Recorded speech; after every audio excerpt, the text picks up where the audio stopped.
Dr. Keats. Hi, everybody. How cool that you're here. Thank you for coming. Uh,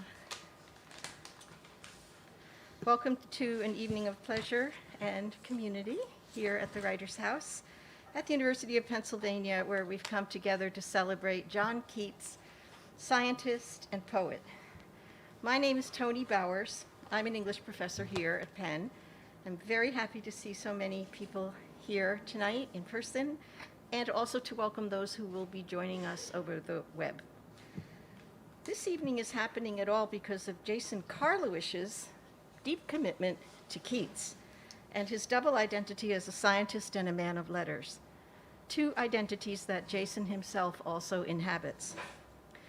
But we could not have pulled it off, us professors, without the generosity and enthusiasm of Jason's staff at the Penn Memory Center and our colleagues here at the Writers' House. I'd like to take this moment to acknowledge the efforts of Jessica Lowenthal, Terrence Casey, Caitlin Kearney, Allison Katz, Heidi Kalu, and even Al Filris, all of whom pitched in to make the celebration possible.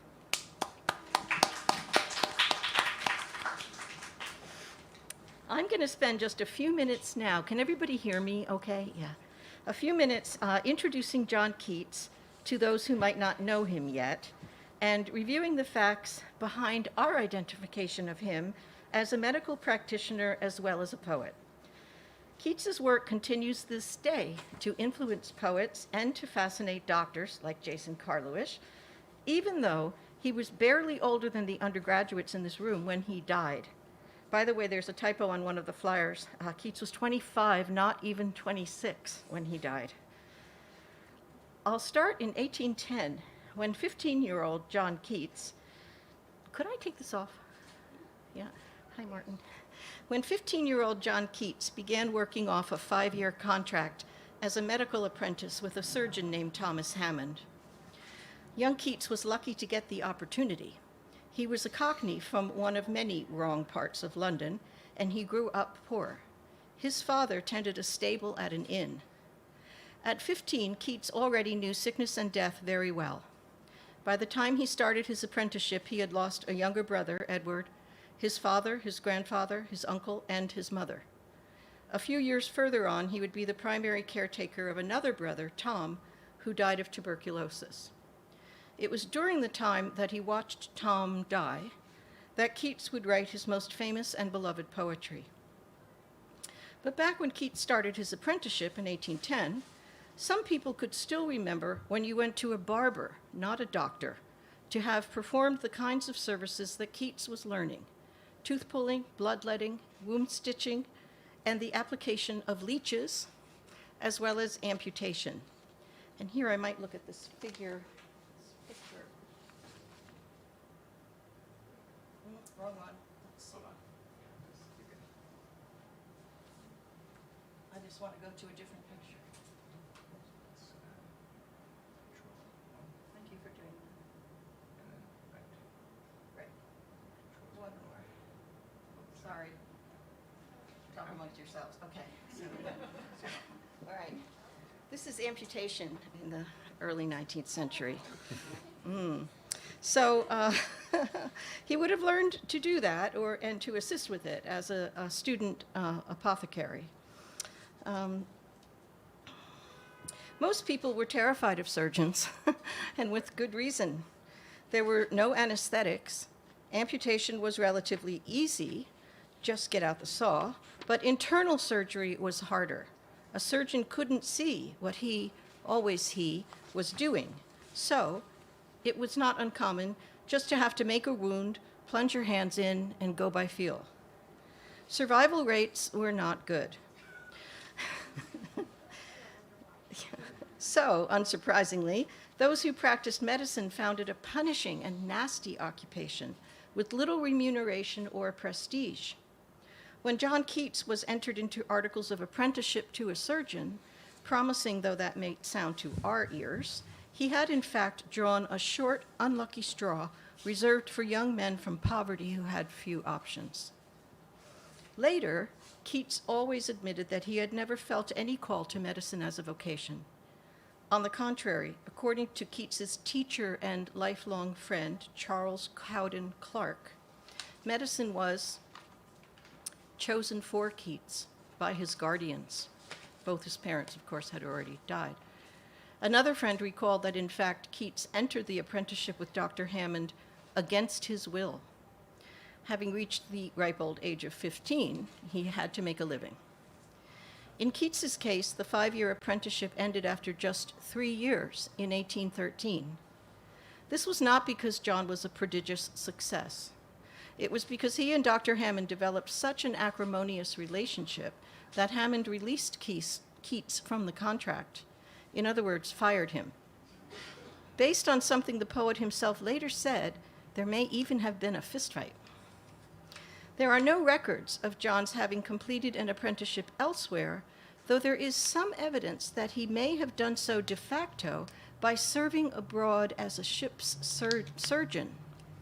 This slim possibility is based on a London acquaintance's observation that the ever-impecunious Keats went around London in, quote, some sort of sailor costume, unquote, and because Keats seems to have arrived at his first medical post at Guy's Hospital in London already an experienced surgeon. We'll likely never know how he got his skills, but if it did happen, a stint at sea could mean that Keats was following his habit of creating poetry out of his own real experience when he later famously reflected, "Much have I traveled in the realms of gold, and many goodly states and kingdoms seen. Round many western isles have I been." However he managed it, somehow Keats finished the apprenticeship, or at least enough of it to be getting on with, because in 1815 he was accepted to Guy's Hospital in Southwark. And I have a picture of that. Maybe these pictures are more trouble than they're worth.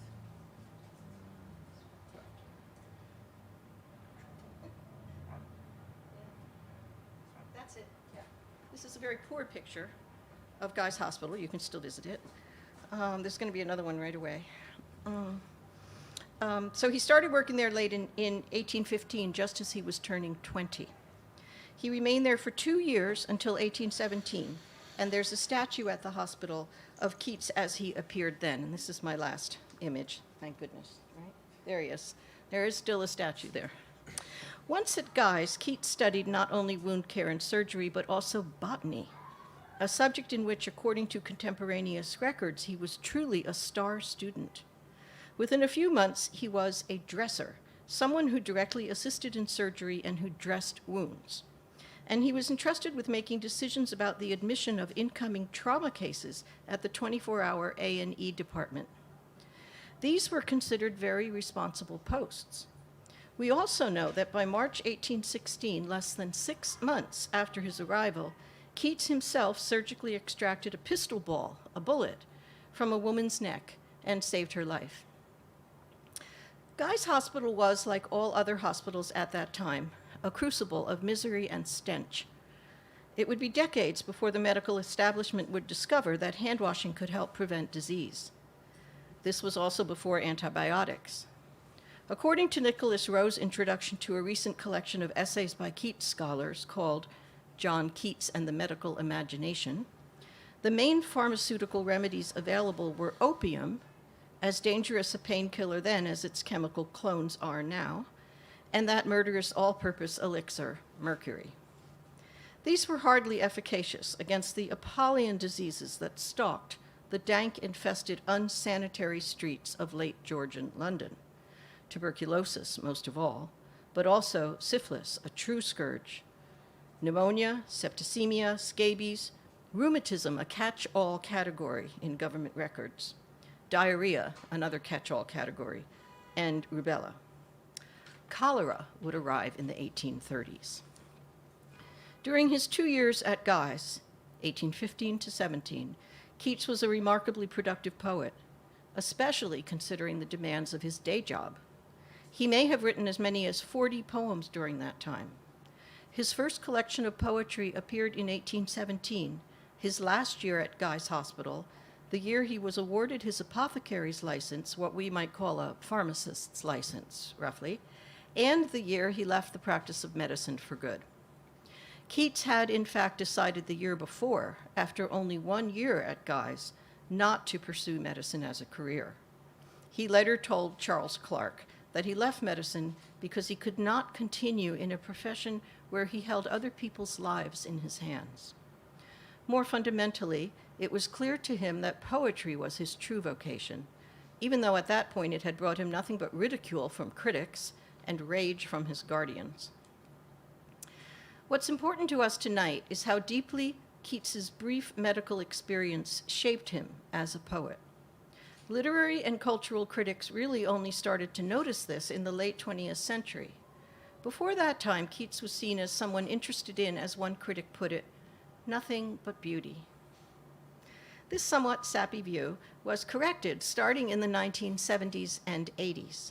Scholars began to take seriously the place of Keats' medical training in his poetry, and today it is widely accepted that, as Donald C. Galnick put it in The Poet Physician, an important book published in 1984, quote, Keats's medical knowledge was one of the fountains that flowed into his poetic mind, bringing with it ideas and images, unquote.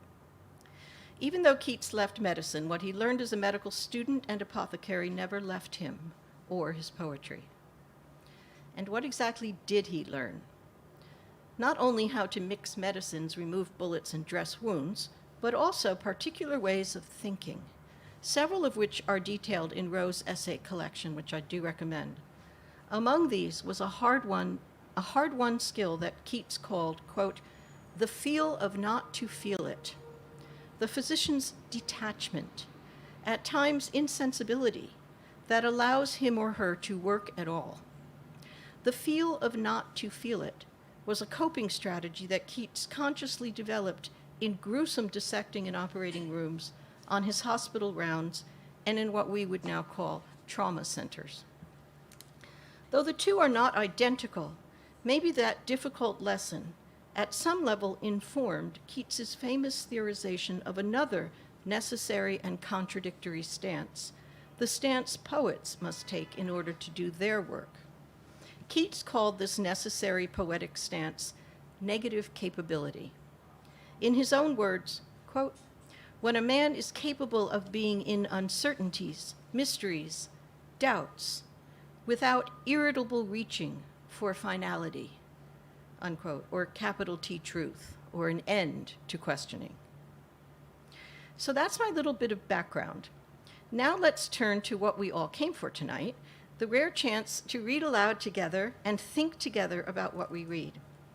I'm going to suggest that we start with one of the very first poems that Keats published in 1816 when he was working at Guy's Hospital, a Petrarchan sonnet he called On First Looking into Chapman's Homer.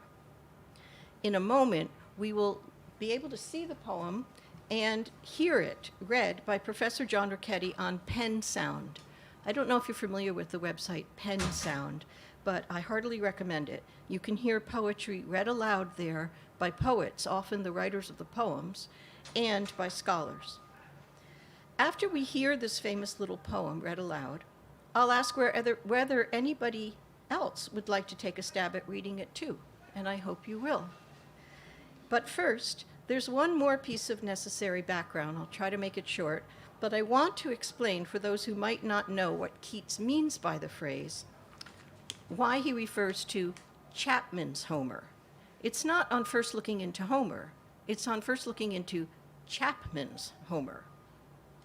Keats's difficult background meant that he didn't receive the education in classical languages and literature that was considered necessary for cultured men at that time.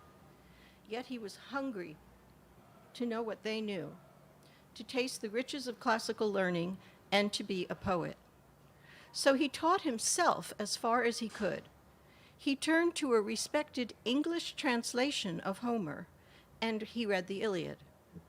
The translation he chose, George Chapman's The Iliad of Homer, Prince of Poets, had first appeared in 1609, and in a larger edition in 1616, more than 200 years before Keats read it.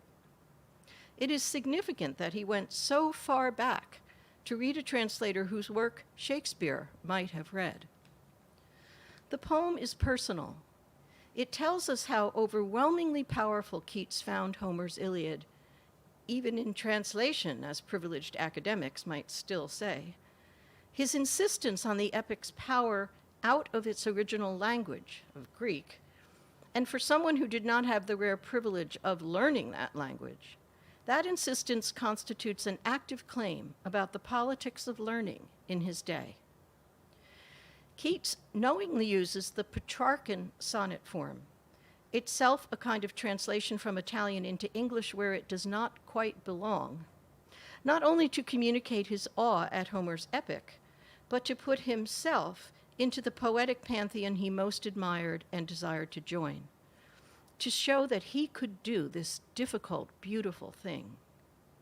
In form, on first looking into Chapman's Homer, is a Miltonic Petrarchan sonnet, one of the most difficult kinds of poem to write in English. It's a hugely ambitious little thing and a breathtaking achievement for a man in his early 20s from a deprived background who's working more than full-time, training for a profession he dislikes. So let's look at the poem now. Can we put the poem up now? And hear Professor Ricchetti read it.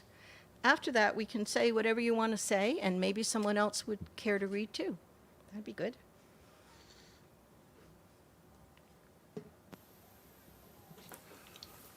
John Keats, on first looking into Chapman's Homer. Much have I travelled in the realms of gold, and many goodly states and kingdoms seen. Round many western islands have I been, which bards in fealty to Apollo hold. Oft of one wide expanse had I been told, that deep-browed Homer ruled as his demesne. Yet did I never breathe its pure serene, till I heard Chapman speak out loud and bold. Then felt I like some watcher of the skies when a new planet swims into his ken, or like stout Cortez when, with eagle eyes, he stared at the Pacific, and all his men looked at each other with a wild surmise, silent upon a peak in Darien. Maybe it's hard to see. Is it hard to see? We could possibly make these a little bit bigger. Does anybody have any comment to make, or would anybody like to read it yourself? It's fun. Has to be bigger for you to read it yourself. Got it. Okay. Is that any better? This is like a classroom. Those of you who sat in back might have to move on. Well, I'm one of the guilty parties for making this happen, so I should probably. Read for us? Yeah. Well, I'll give you that first bit. Much have I traveled in the realms of gold, and many goodly states and kingdoms seen. And I always took that to be just what you said earlier, Tony, actual kingdoms of gold and states. And then it occurred to me that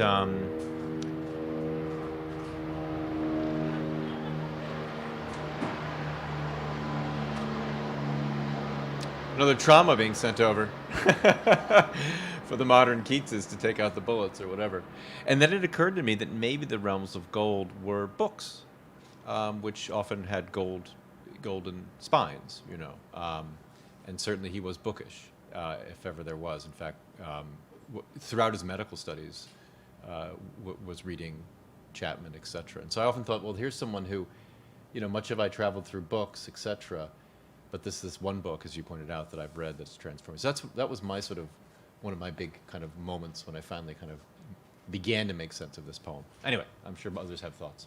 I'm going to sit down because I'm not doing anything special. I'm just going to sit down.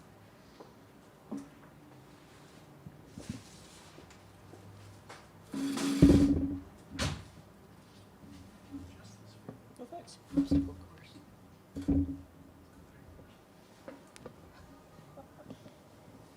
Brilliant. Okay. You do have a list of people who have pre-volunteered out of great enthusiasm to do some reading, but now and at other points to come, I will be inviting people also to be inspired and read. So please feel free, if anyone would like to read Chapman's Homer now or come back to it, feel free.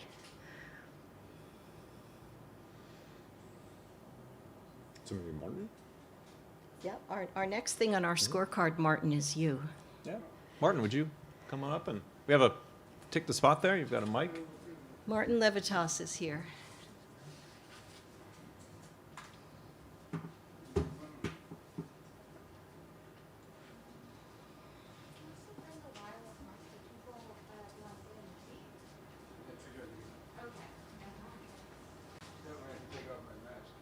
Right, Exactly. so true. Good heavens. Well, there you have it.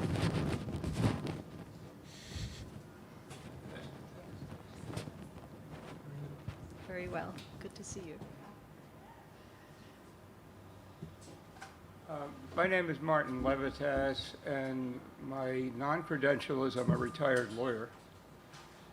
My credentials, which are very ancient, are that I did major in English in college, and I have a master's degree in English, and at least a lifelong interest in reading, which now that I'm retired, I've been able to do more of. And also, in the last few years, been auditing some courses here, including last year Professor Bauer's course in lyric poetry, which, among other things, featured John Keats.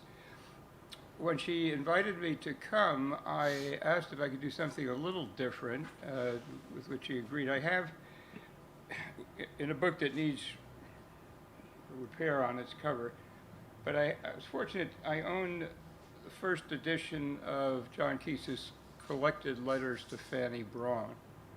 This would be the book. Published in London in 1878, and I thought I might excerpt just a little bit of that. Didn't expect to go first and ruin all your poetry, but I thought I would do that. This book contains 37 letters that were written from early July 1819 into the summer of 1820, so they span the date on which Keats first coughed or spit up blood, which was February 3 of 1820, and he died just about a year later. Now, I know a lot of his wonderful ideas are contained in correspondence, and some of it I'm sure you're all familiar with. But although Miss Brawne, inspired some of his poetry, his letters to her were very personal. The first parts of the letters were just a man just hopelessly in love and expressing himself almost no better than any of us, because that kind of levels things, I think. But after his illness progressed, he became kind of bitter and jealous about her. I think I'm not an expert, so I don't know if there was more to it than the fact that she was out in the world and he was dying, which kind of put him at odds. So I'm just going to read from a few of the letters, and then I will sit down. So just to give you an idea of John Keats as a lover, writing, he says, "My dear love, I cannot believe there ever was or ever could be anything to admire in me, especially as far as sight goes. I cannot be admired. I am not a thing to be admired. You are, I love you, all I can bring you is a swooning admiration of your beauty." But very different after he, for a period of time, he was living in a house next door to her, but unable to get out and about to be with her. And then subsequently, he began a rather prolonged stint of making a trip to Italy, where he finally did die. So he's in that phase where he's away from her, not yet traveling to Italy, June 1819 or thereabouts. He says, "I am tormented day and night, 'tis certain I shall never recover if I am to be so long separate from you. Yet with all this devotion, I cannot persuade myself into any confidence of you. Past experience connected with the fact of my long separation from you gives me agonies which are scarcely to be talked of." And just to leave you on a down note, I'll read from his very last letter, which was written in August 1820. It says, "If my health would bear it, I could write a poem which I have in my head, which would be a consolation for people in such a situation as mine. I would show someone in love as I am with a person living in such liberty as you do. I should like to die. I am sickened at the brute world which you are smiling with. I hate men and women war. I wish you could infuse a little confidence of human nature into my heart. I cannot muster any. The world is too brutal for me. I'm glad there is such a thing as the grave. I'm sure I shall never have any rest till I get there. Oh. So, there you are. Thank you. Thanks, Martin.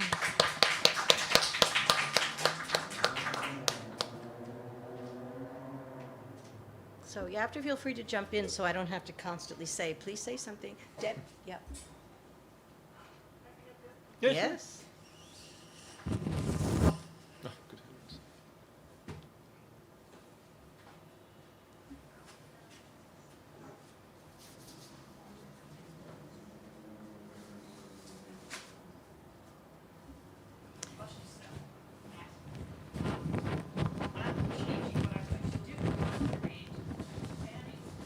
Oh, okay, we don't have that for the screen, but that's okay. It's all right.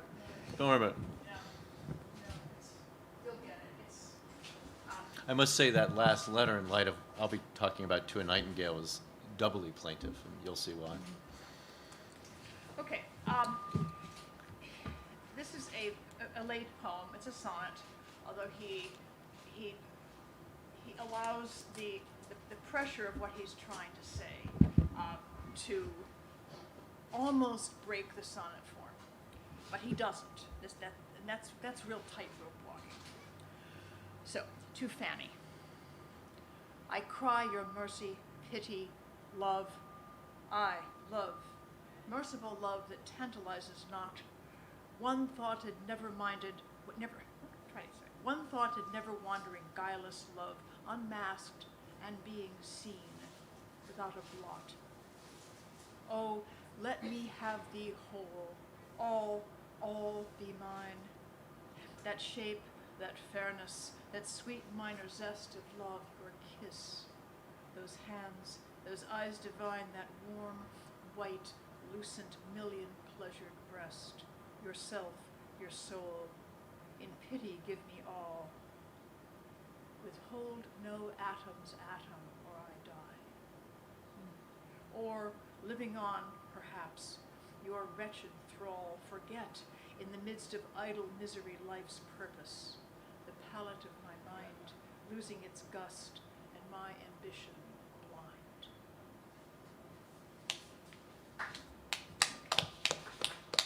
Shall I try this one here? Sure, yeah. Get a little closer to the mic this time. Okay. This is a fragment. It's not specifically addressed to Fanny, it might as well be. He's imagining himself dead, and he's imagining himself alive, but what if he were dead? And he holds his hand out to her, begging her to come and touch him.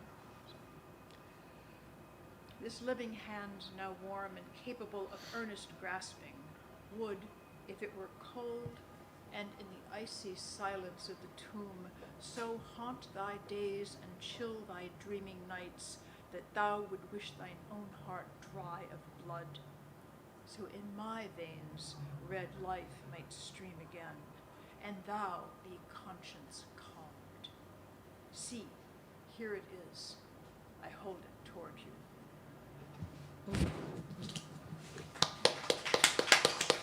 That's my colleague, Deborah Burnham from the English department. Thank you, Deborah.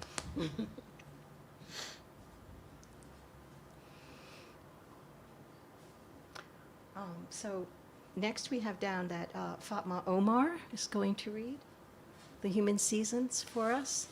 Fatma's an undergraduate. Oh, sure, yeah. I should have thought of that. Thank you. Now, the question is, can people see it? Margaret's sitting right in the way, too. No, that's perfect. That's good.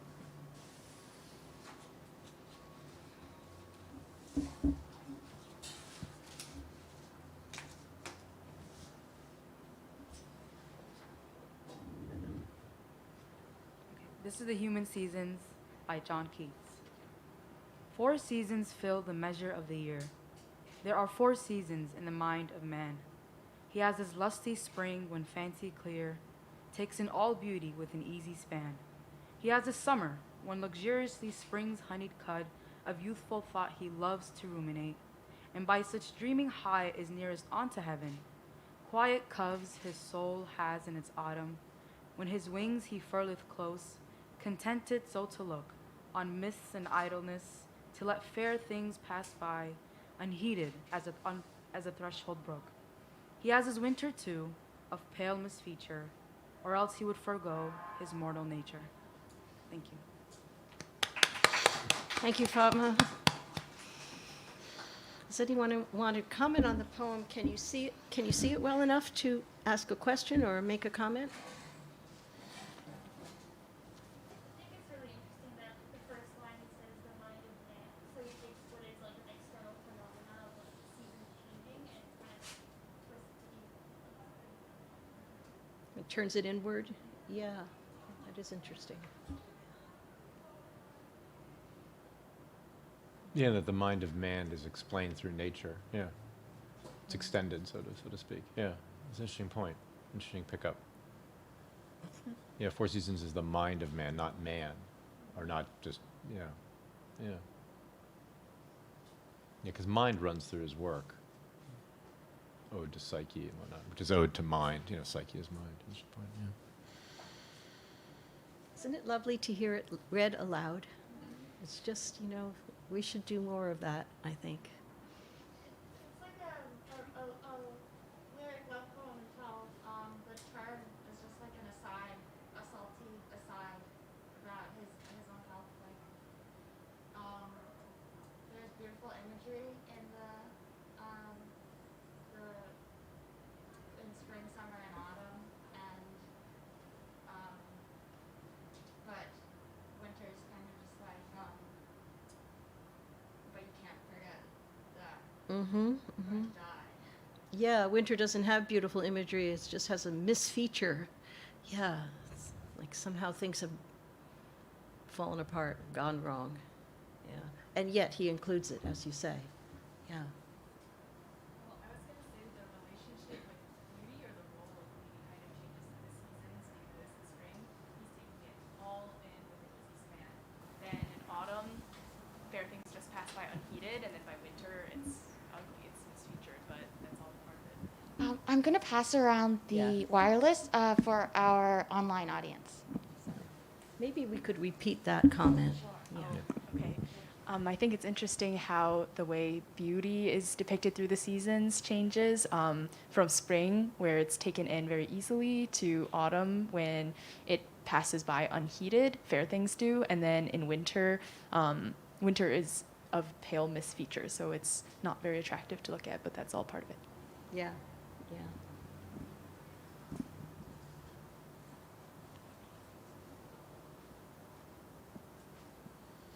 So what do you make of that closing line then? Or else he would forego his mortal nature.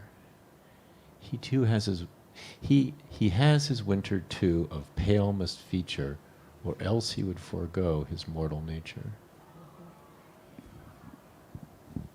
I think it could be a reference that, like, what makes us mortal or makes something, like, if beauty lasted forever, that would be indicative of immortality, and, like, part of the human experience is that things turn ugly and that things become the way they are. Yeah. Yeah. Without it, you're not mortal. Yeah. He puts that in a final couplet in the, my students will recognize, the English sonnet form, where the volta, the turn, happens right before the last 2 lines, right? So winter really does stand apart here, and the final statement that he makes, which is such a sort of strange statement, right? Kind of like we have to have winter too, Yeah. otherwise we haven't had the whole thing, is given a lot of emphasis by the fact that it appears after the period, after the volta, and in the final couplet. So it's architecturally very carefully produced. That's sort of the negative capability as well. You can't have your spring Yeah. without your winter. Yeah. Although he himself, of course, didn't get winter, did he? Well, So.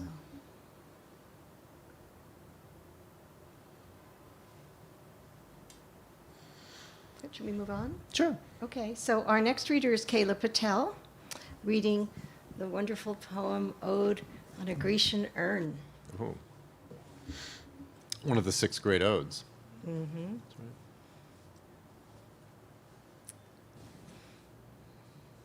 Yes, this is one of the poems he wrote while he was nursing his brother. So I'll just press the down button. I can do that. All right, I apologize in advance if I slow down. I forgot the cardinal rule of Professor Bauer's English class, which is always bring your hard copy, but, so I'm going to try and read it off my phone, but, huh? Deborah has one. Oh, wow. That is Isn't preparation. that wonderful? Always carry your Keats. Right? And get close enough to the mic. A good poet, like a good physician, is always prepared. Exactly. I personally find Keats fascinating because my mom and I both bonded over his poetry. We both found it beautiful. And then Professor Bowers enlightened me that he also was someone who crossed between STEM and the humanities, and I'm a bioengineering major. So I found him kind of like an interesting figure to look at. So this is Ode on a Grecian Urn. Thou still unravished bride of quietness, thou foster child of silence and slow time, sylvan historian, who canst thus express a flowery tale more sweetly than our rhyme? What leaf-fringed legend haunts about thy shape, of deities or mortals, or of both, in Tempe or the dales of Arcady? What men or gods are these? What maidens loth? What mad pursuit? What struggle to escape? What pipes and timbrels, what wild ecstasy? Heard melodies are sweet, but those unheard are sweeter. Therefore, ye soft pipes, play on. Not to the sensual ear, but, more endeared, pipe to the spirit ditties of no tone. Fair youth, beneath the trees thou canst not leave thy song, nor ever can those trees be bare. Bold lover, never, never canst thou kiss, though winning near the goal, yet do not grieve. She cannot fade, though thou hast not thy bliss, forever wilt thou love, and she be fair.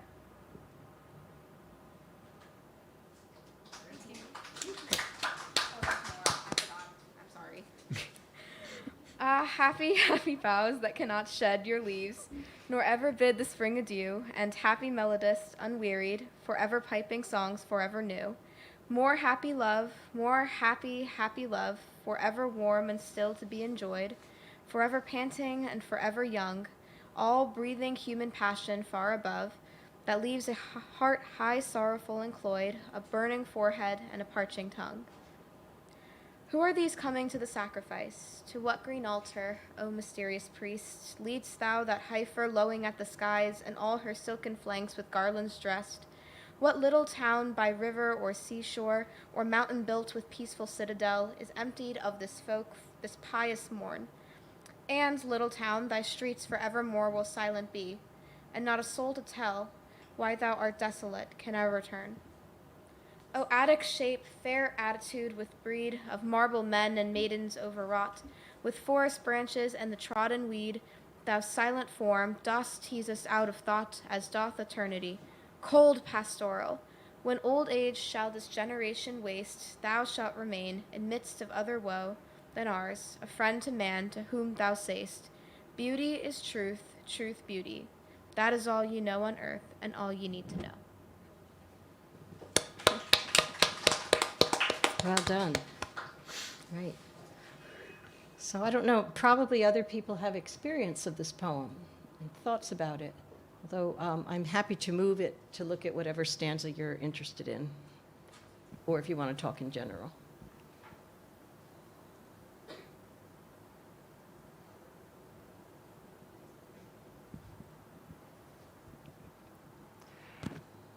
It's hard to talk through a mask and sort of COVID-19 time, which is bringing this to mind. I think one of the interesting things about Keats, if you do go through a few seasons in life, is the way Keats gets read. And I remember sort of the first time this was put in front of me as a student, there was this focus on beauty is truth, truth, beauty, that is all you know on earth and all you need to know. And as a as sort of a received wisdom that, beauty's truth equals truth, beauty. And then looking at it again in other seasons, you see a little more irony or a little more difficulty in terms of what you may know or what you may not know. So I'd like to turn that maybe back to our two experts at the front and see if you encountered different readings of this poem or interpretations over time, particularly the conclusion. Well, Elise Bruhl, that's Elise Bruhl. I would just say that the poem has changes for me all the time too, and this is one of the great things about these poems of, the kind of thickness that they can stay with you over years. The way Kayla and her mom, are probably reading the same and a different poem, right? For me, these final two lines epitomize what I maybe somewhat glibly thought of as the kind of sappy Keats who used to get presented to us. And there are many pictures of Keats on the internet that you can find where people sort of based a picture on some historical picture, but then he's always like feeling things deeply, and and it just becomes, you just feel like you wouldn't want to spend much time with this man, even though he might be great, A little bit, yeah. a little time. But in fact, when you start to learn about Keats himself beating up his surgeon master and, possibly being a ship surgeon and all the many things that he did in his very short life and the brave way he faced down some pretty horrible stuff, not to mention the artistic maturity of work created in that lifespan. I want to credit him with much more than a sort of cloud-gazing search for beauty, even though I don't want to put that down. Beauty is terrific, right? But, that line people used to say, all Keats wants is beauty. That's all he sees. Well, I think that is clearly false. So I think Elise is quite right that there are comic and ironic elements here, and the vase is cold. It has a kind of deathless quality, but that's because it's dead, right? And it outlives everyone because it is not alive. So there's a great deal that you could point out, I think, line by line, that shows ambivalence on Keats's part to this maybe limiting truism, which doesn't make it false, but it makes it not complete. So I think Keats knew that. Yeah, I think if he wrote this in modern times, it might have been Ode to a Vase of Plastic Flowers. And you could have said the same thing, that they're really quite beautiful, etc., and then ended with this ironic statement. Beauty may be truth, I'll take that, but truth, beauty, especially if you worked at Guy's Hospital as a dresser, that statement is almost kind of, it's at least ironic, if anything, comic or darkly comic. But again, sometimes you walk by like at a hotel and whatnot, and there are these orchids, and you're like, is that real or not? And I can't tell you the disappointment when you realize it's a plastic orchid. Mm-hmm. And I grow orchids just because people give them to you and you just throw them away. And I always find it sort of funny because, it's a thrill when they finally bloom. And then after a while, when they last too long, you're like, when's this thing going to kind of move on? And then let me have another cycle. And I, as a physician, that statement is just bizarre. Truth is beauty. That just can't. I've got a clinic full of truth that's not terribly beautiful. And yet, and this is where the rest of his poems, I think. And that's why I find this poem so odd. It doesn't fit with the rest of the corpus, but yet it does, I think. I think the whole poem certainly does.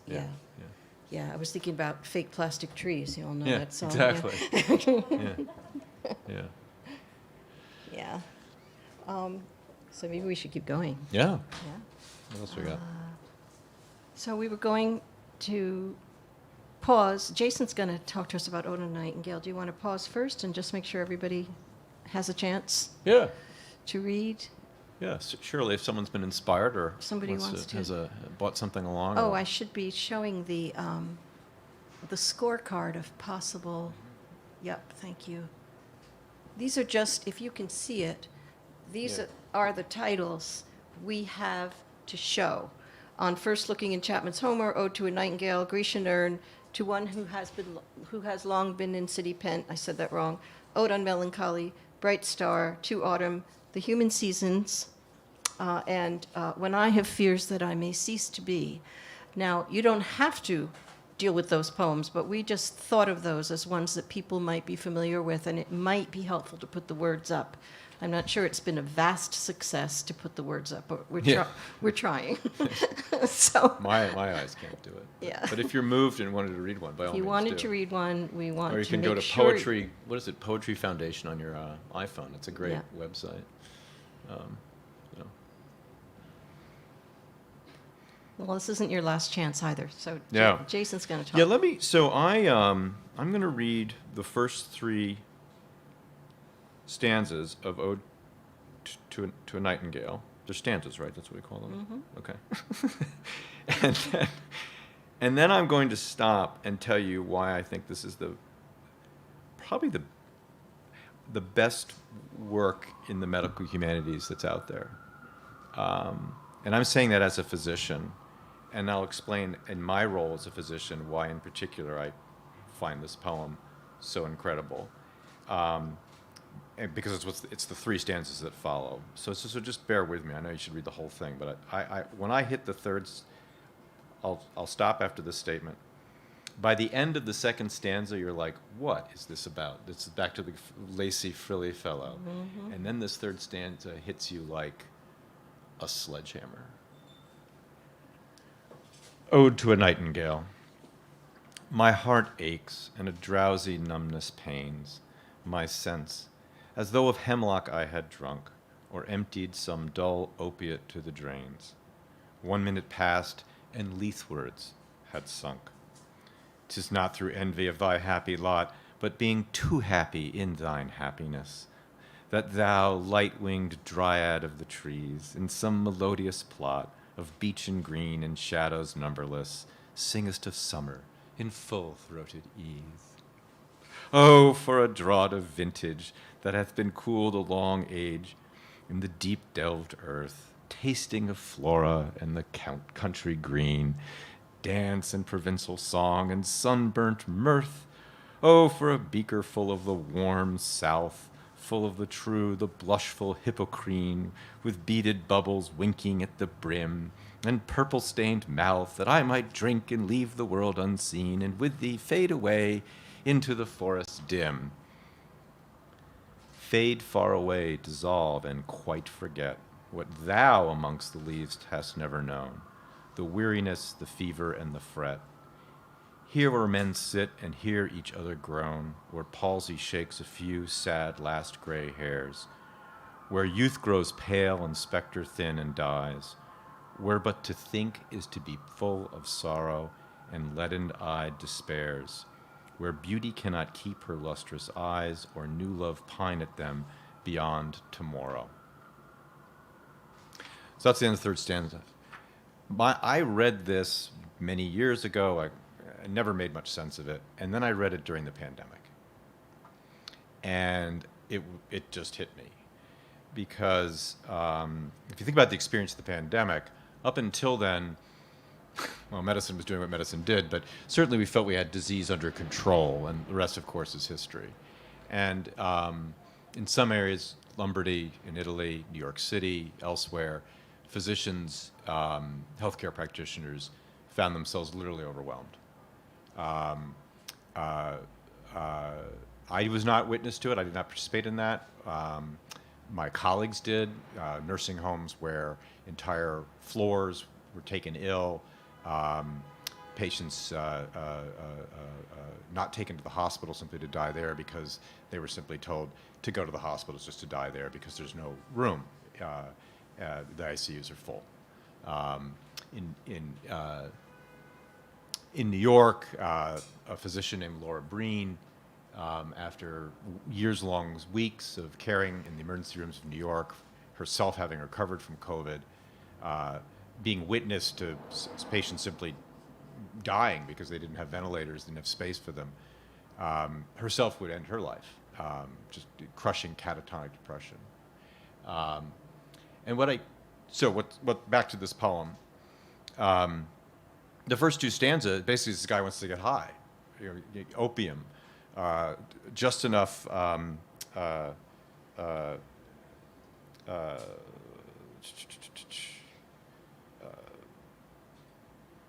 hemlock to get just a little buzzed. A hemlock in a slow dose is sort of sedating.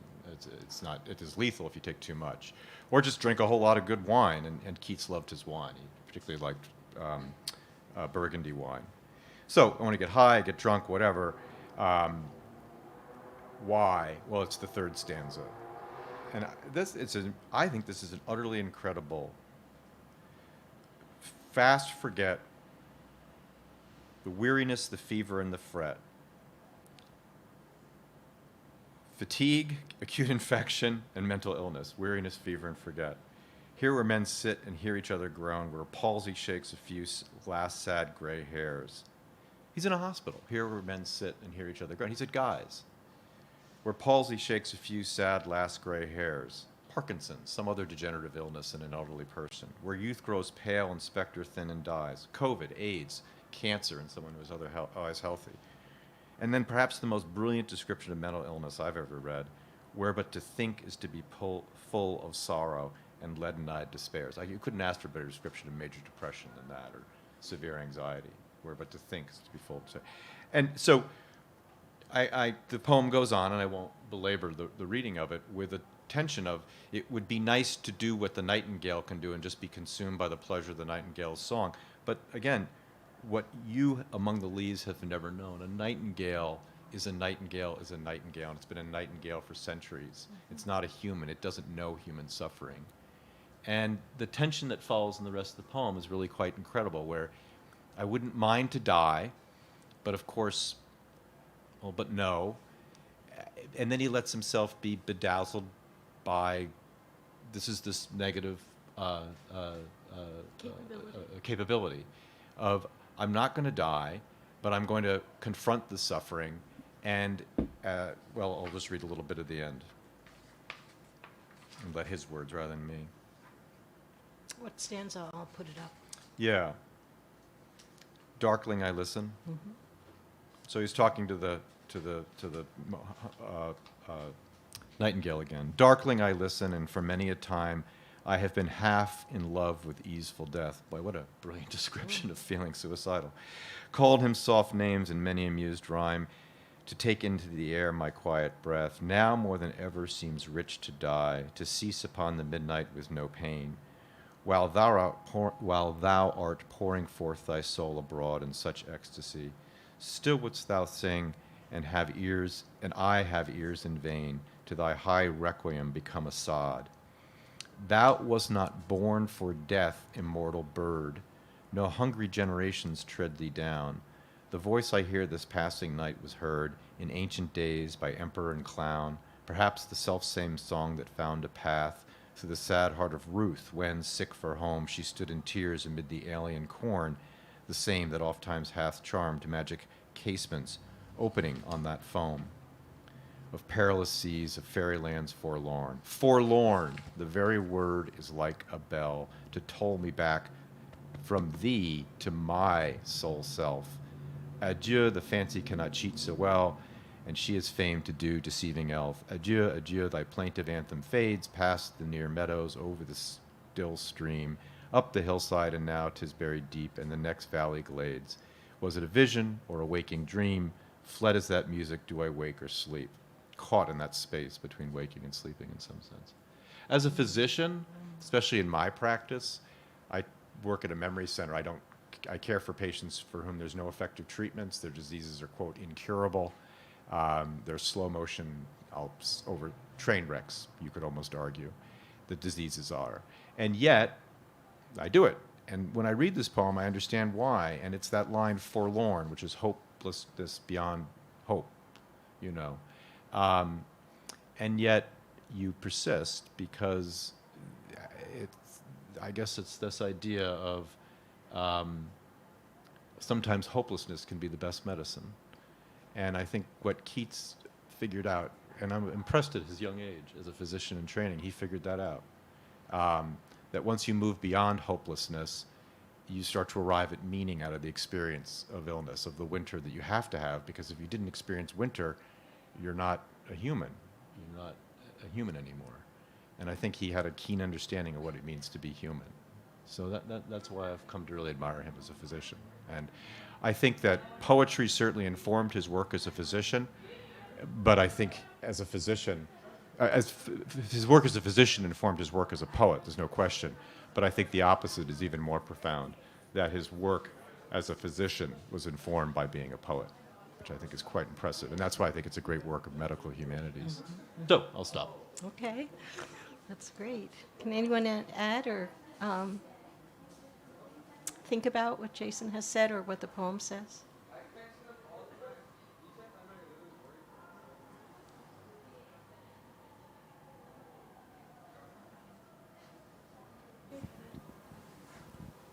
I think like with at least like the first couple of stanzas, like the way I interpret it is that Keats wants to like forget everything because I don't know, the world like when you sit and think about like all of the injustices and the wrongs and the evils in the world, it weighs on you. Like even if you're just thinking beyond like in a medical sense, just I guess human suffering, just pain, sorrow, all of those things, your heart literally starts to ache. And so he wants to forget all of those things, and that's what he's describing in those first two stanzas, at least in my opinion. He's describing like what is the point of actually thinking and actually being cognizant of all these things when all you feel is that deep-seated sorrow. And I think going back to like that whole, I think it was you who said about the winter, and how can we we can't appreciate the beauty, whatever beauty there is in the world, if there isn't any sorrow or any like winter to contrast it with, I guess. So if anything, like we have to go through the sorrow in order to better appreciate the positives of life, I guess, is what I'm trying to say. He says that in a very, very depressing manner, but it gets its point across, I guess. Yeah. I like that. I agree. It's all very well to be a nightingale, but you miss the other aspect of what life is like, which is, Yeah, he wants, by this stanza that begins away, away, to join the nightingale when it flies away. He's thinking through most of the poem about the time when the nightingale will be gone and no longer singing for him. But he kind of changes that at the end. The nightingale flies away, and he himself realizes that the forlornness is the place where he lives, and he's not going to go to the forest and get away from it. I think this is particularly important for the kind of illnesses that we do encounter in Jason's work and many of us in people we love, right? It's not going to get better. The whole myth of progress and everything's always better and better is a lie. And I think that Keats, for all his being represented as, Mr. Sweet and treacly, he got that. Which is a big thing. And I think the events of the last year and a half have been a worldwide wake-up to just that. Worldwide wake-up, despite all our great progress in medicine. Look what has happened. Somebody over there? Oh, I'm just going to hand around the mic. Oh, okay. You're handing around the mic. Yeah.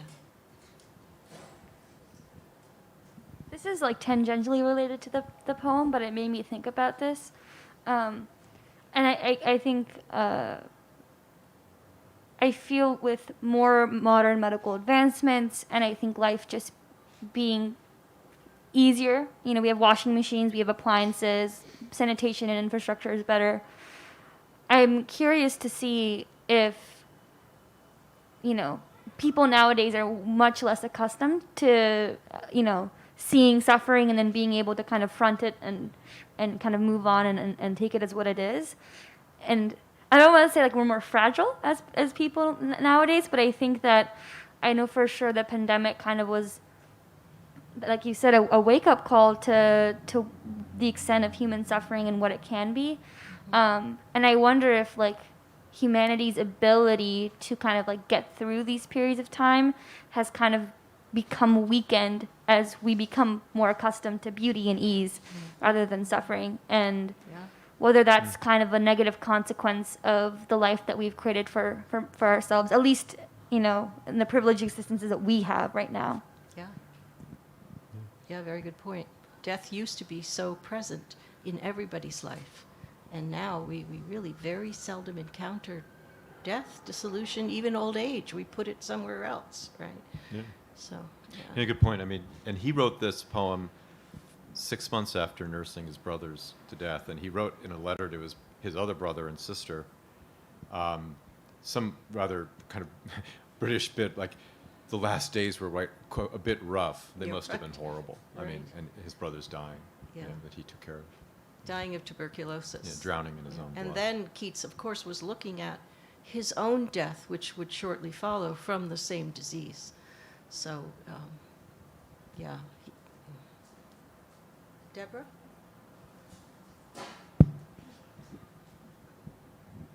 It's no accident, of course, that he chose a nightingale. It's rather than a robin or a wren, where the nightingale is very evanescent. You cannot get it to sing for you. If it happens, it happens. Yet, sort of like memory, it's there, and then it goes away. And so this is something he understood, before we all did. And Yeah, that's funny. He could have picked, like, Ode to a Rose. right, Yeah, but, it'll always be there until you walk away from it or whatever. right, yeah. But, no, it's an interesting point that it literally flies away. It's gone. Yeah. Yeah. Yeah, good point. Yeah. And It's it gone, is- and it's also eternal, right? He talks about how the emperors and clowns from years gone by Yes, heard Nightingale's the a same nightingale. song, Yeah, right. right? And we're not eternal. It reminds me of what he said about the Grecian urn, that it would outlast Right. the people looking at it. Yeah. Yeah. The other pickup in that poem which came out to me is when he talks about Ruth.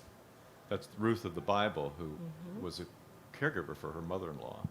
And I thought it was interesting that he picked that story to throw in here as among the illness experiences. So it's not just the doctoring in the hospital, it's the Ruths out there who are caring for their family members. And, the story of Ruth is a story, they're impoverished. She's, gathering up sheaves of wheat because they don't have any employment to care for her aged mother-in-law. It's an eternal, timeless story of the struggles of a caregiver. And it's very interesting that he picked that as his other There it is. example, just to hammer home. This has been going on for centuries. Medicine, disease, caregiving for sick relatives. It's not changed. Boy, we saw it in Not the last couple changing. months. Yeah. Yeah, and Ruth is a displaced person as well, which is Yes, something that he's she's a very refugee. sensitive to. Yeah. Yeah.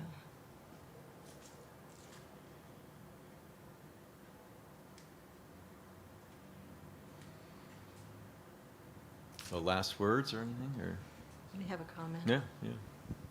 To kind of go off the point about the nightingale being fleeting, and is at the same time it reminds you that it exists even when you are not there to witness it or to see it. And so it's kind of like the final seed of hope, in the sense like beauty's still there even though you may not be actively, and it always exists. And at moments the nightingale will come into your life, and there are moments where it will leave, but Yeah. its return can always be expected. Right, yeah. And I think Martin's reading also helped us see something that's a theme in Keats's letters, which is what you're talking about. He felt so left out. He felt so much like, gosh, I'm just this young guy and I'm sick in bed. This is terrible. The Yeah. world is going on. He So was also pissed off, I think, about how Lord Byron got so much fame and attention. Yeah, right, really. It's so funny how periodically he's like, well, Byron, I wanted to read you one little... Shelley, hated Shelley. Yeah. I wanted to read you one little bit, though. And as a physician, I picked this up. I was reading his letters to his brother and sister. So he wrote these poems in 1819, this one, and over the course of writing Ode to a Nightingale, he was also working on this sort of extended letter to his brother and sister. It was written over a course of about 3 months, and then I guess he finally posted it. And in the letter, he writes this. He reflects little has happened in my life. He says, I look back on the last month, it's about May that he writes this, and find nothing, or April, whatever. I look back on the last month and find nothing to write about. Indeed, I don't I do not recollect one thing particular in it. It's all alike. We keep on breathing. And then in the following paragraph, he muses on what he might do. And he says, I have been at different times turning in my head whether I should go to Edinburgh and study for a physician. It's no worse than writing poems. So if only he had gone back to Edinburgh and continued, and not had tuberculosis, etc. If only, because I think it would have been a really marvelous career if he had been a physician and a poet and gone back to Edinburgh, but didn't happen. Well, I think we should be grateful that we have here a community of medical people who are interested in the life of minds and hearts and human beings, and who recognize pain for what it is and don't pretend it's not there. So I think that's something to be really grateful for here. And I think that Jason epitomizes that. So Well, I let me just flip wanna it back thank you. that there are folks in the college who will put up with a doc in the med school who says, "Hey, let's do something about Keats." I've really learned Very a lot. fun. Thank you so much, Tony. Thank you guys Yeah. for being here. Yeah. It's really, Thanks. really a wonderful evening. And thanks for participating. I know it's not easy to have somebody say, come up here and talk into a microphone and read a poem you've never read before. So, much appreciation for the bravery and for everybody being here. Yeah. Thank you. Thank you.